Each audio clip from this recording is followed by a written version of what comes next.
Bonjour à tous, Philippe Solé, coach sportif en Pays Royannais. Aujourd'hui, nous allons travailler la taille et les abdominaux. On va essayer d'affiner la taille et je vais d'abord vous donner quelques conseils d'ordre général. Bon, tout d'abord, vous essaierez dans cet objectif d'éviter les ballonnements, dus souvent à une mauvaise alimentation. Donc pour cela, on s'efforcera de manger un petit peu plus de fruits et légumes et de diminuer notamment les viandes, les œufs, si vous avez ces problèmes de ballonnement. Je vous renvoie également auprès de votre pharmacien pour peut-être trouver une solution de type probiotique, qui sont des ferments naturels qui permettent d'améliorer la flore intestinale. Vous avez peut-être une flore qui est perturbée. S'il y a le transit qui est perturbé, à ce moment-là, ça peut être utile de prendre des probiotiques. C'est assez naturel, ça peut être intéressant. Nous avons également les graisses qui viennent se mettre, notamment chez les hommes, mais chez les femmes aussi, après la ménopause, sur l'abdomen, sur les abdominaux.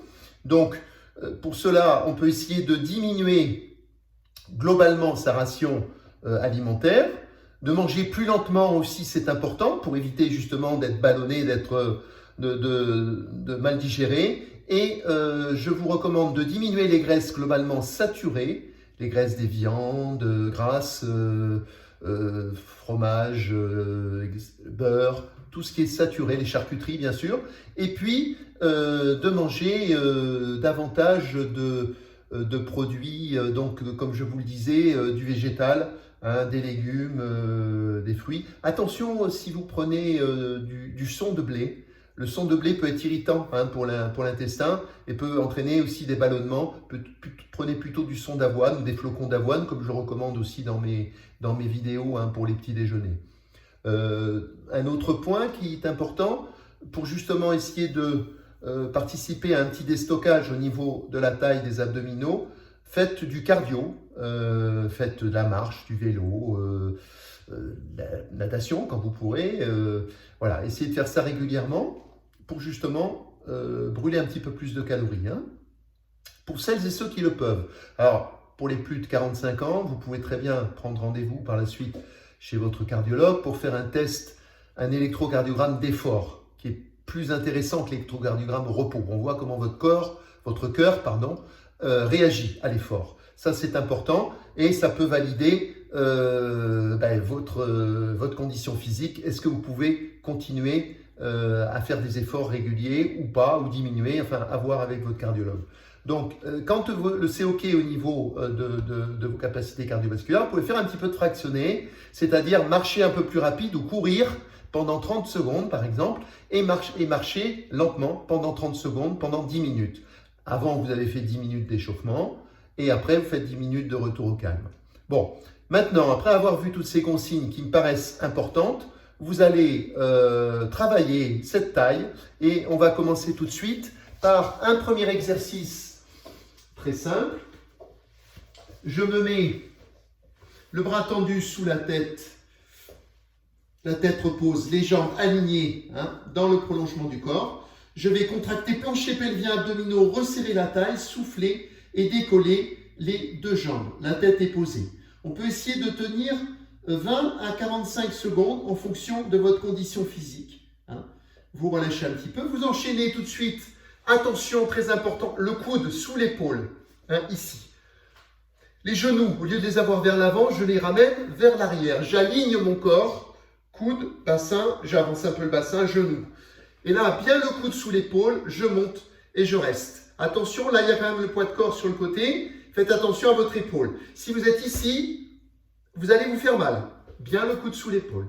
Voilà. Et là, on peut essayer de tenir 10 secondes à 45 secondes, en fonction de votre condition physique. Puis, vous le faites de l'autre côté, évidemment, je ne vais pas le faire.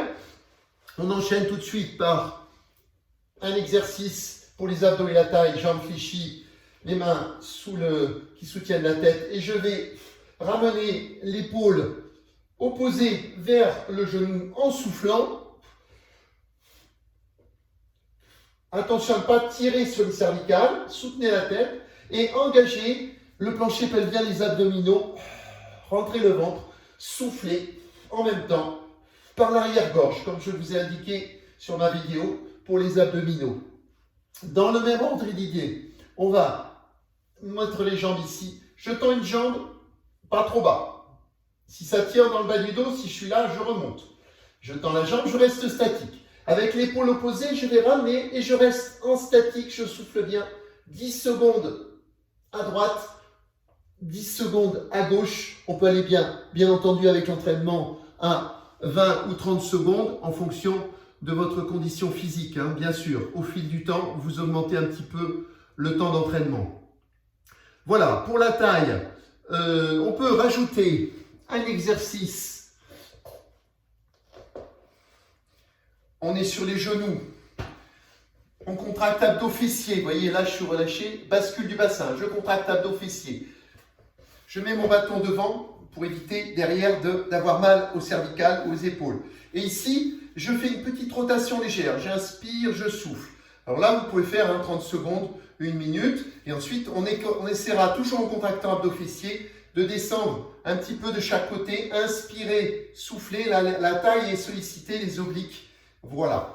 Travaillez donc régulièrement cette taille et ces abdominaux. Et puis, une dernière chose, je vous montre une petite démonstration. Vous voyez, là, mon ventre est un peu relâché. Ce que je vous demande quand vous faites le travail des abdominaux, c'est de serrer le ventre, de contracter le plancher pelvien, les abdominaux et de faire ce mouvement en soufflant par l'arrière-gorge. Vous voyez, je le refais. Il faut absolument resserrer la taille et les abdominaux quand on fait ces exercices. Pourquoi ? Parce qu'à la longue, si vous ne contractez pas le plancher pelvien, le transverse, les muscles profonds, ce qui peut se passer à la longue, c'est d'avoir par exemple chez l'homme, peut-être une hernie inguinale. Ça peut favoriser une hernie inguinale. Et chez la femme, ça pourrait favoriser les fuites urinaires. Donc faites attention à ce travail de renforcement, à bien contracter ici les abdominaux et la taille. À très bientôt. Au revoir, bon courage.